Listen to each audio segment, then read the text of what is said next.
बढ़ाने के लिए हम हरियाणा के अंदर भी जो हमारी परंपरागत चीज़ें हैं, उन परंपरागत चीज़ों को हमारे हस्तशिल्पी उनको आगे बढ़ाने का, उनको जीवंत रखने का काम करते हैं।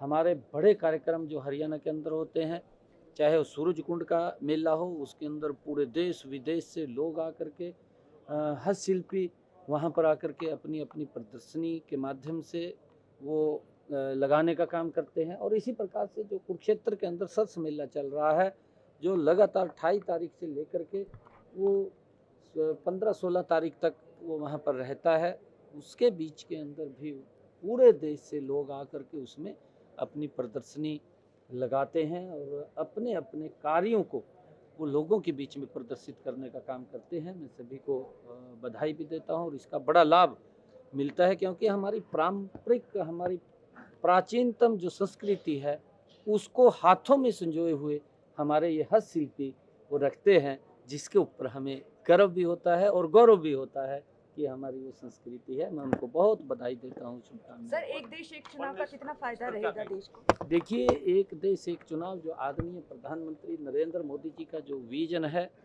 वो स्वागत योग्य है। मैं उसका स्वागत करता हूँ, क्योंकि बहुत सारे खर्चे लगातार हम 5 वर्ष के अंदर हम 5 वर्ष के अंदर लगातार चुनाव के अंदर ही फंसे रहते थे। कभी पंचायत का चुनाव है, कभी नगरपालिका का चुनाव है, कभी विधानसभा का चुनाव है, कभी लोकसभा का चुनाव है। इन्हीं चुनाव के अंदर हम लगे रहते थे। पैसा बहुत ज़्यादा खर्च होता था और पैसा तो खर्च होता था, परंतु पैसे के साथ साथ ज़्यादा समय का भी वेस्टेज होता था। हम विकास उस गति से नहीं कर पाते थे जिस गति से देश के अंदर हम विकास करना चाहते हैं, देश को आगे बढ़ाना चाहते हैं। क्योंकि आचार संहिता लग जाती थी, आचार संहिता के कारण विकास कार्य ठप हो जाते थे, रुक जाते थे, उस गति से विकास नहीं होता था। जो आदरणीय प्रधानमंत्री जी ने ये निर्णय किया है, ये स्वागत योग्य है और इसका मैं स्वागत करता हूँ। आदरणीय प्रधानमंत्री जी और उनकी पूरी टीम को बहुत बधाई देता हूँ कि उन्होंने वन नेशन वन इलेक्शन को जो मंजूरी दी है, इसका आम जन को तो लाभ मिलेगा। मेरा देश गति से, जो आदरणीय प्रधानमंत्री जी का एक विजन है कि 2047 तक ये विकसित राष्ट्र बनेगा, उस विकसित राष्ट्र में गति से आगे बढ़ेगा, ये मैं आदरणीय प्रधानमंत्री हमारी पूर्ण तैयारी है।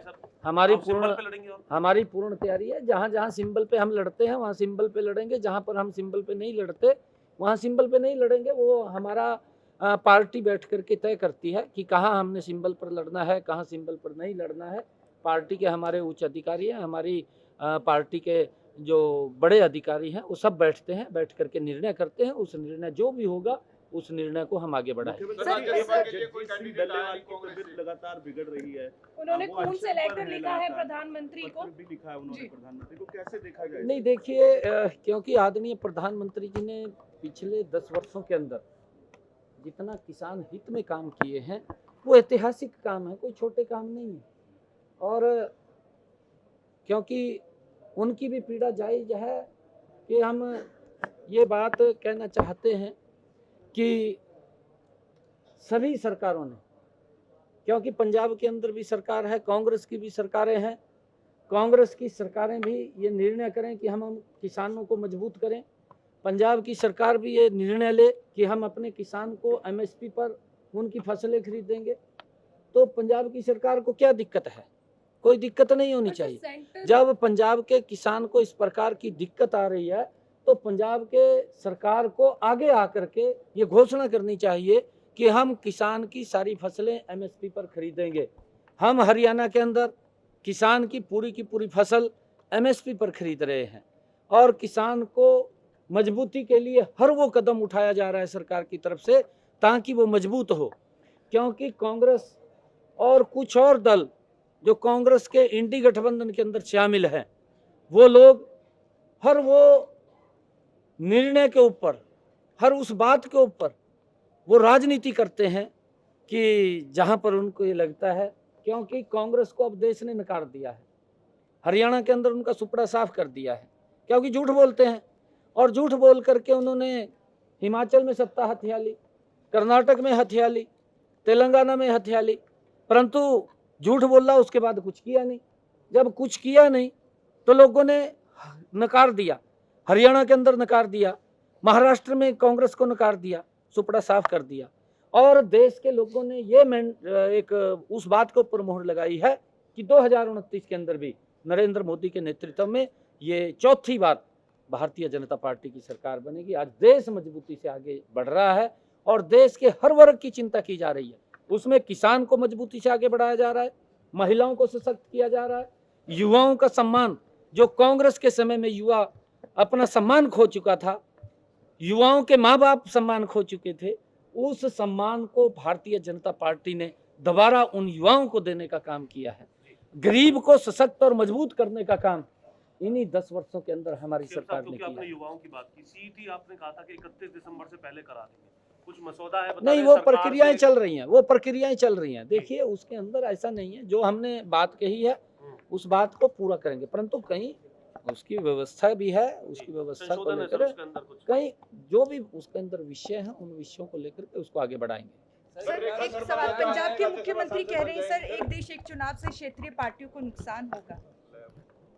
नहीं, देखिए, उनको दिख रहा है पंजाब के अंदर भी जो अपेक्षाएं वहां के लोगों को सजबाग दिखाए गए थे, वो सजबाग शायद ये पूरे नहीं कर पाए। दिल्ली के अंदर ये जेल के अंदर भ्रष्टाचार के मामले में पड़े हैं। ये सत्ता में तो इसलिए आए थे कि हम ट्रांसपेरेंसी शासन देंगे, सत्ता में इसलिए आए थे हमारी सरकार ईमानदार सरकार है। कांग्रेस से भी बड़ा भ्रष्टाचारी अगर कोई निकलिया, वो केजरीवाल निकलिया। केजरीवाल ने तो कमाल कर दी भ्रष्टाचार के मामले में। अरे फिर सजबाग दिखा रहा, ये पेड़ लग गया कहन, कहा जी मैं रजिस्ट्रेशन लग गया करान, कहा इतने रुपए दूंगा, इतने रुपए दूंगा। भाई, तय लोगों के जीवन के सुधार की बात कर। जो आपने वहां कहा था कि मैं पानी दूंगा, स्वच्छ पानी दे। इसने ये कहा था कि मैं यमुना को स्वच्छ करूंगा, उसको निर्मल कर, उसको स्वच्छ कर। आप इस प्रकार के जो सोचे छोड़ते हैं झूठ के, उनसे अब लोग समझ चुके हैं, क्योंकि ये भी भ्रष्टाचार में लिप्त है। अब तो लोग दिल्ली का इंतजार कर रहे हैं चुनाव का, भी किस दिन चुनाव होगा, और केजरीवाल का ये नहीं पता लगेगा कि क्या सुपड़ा साफ करने वाले हैं।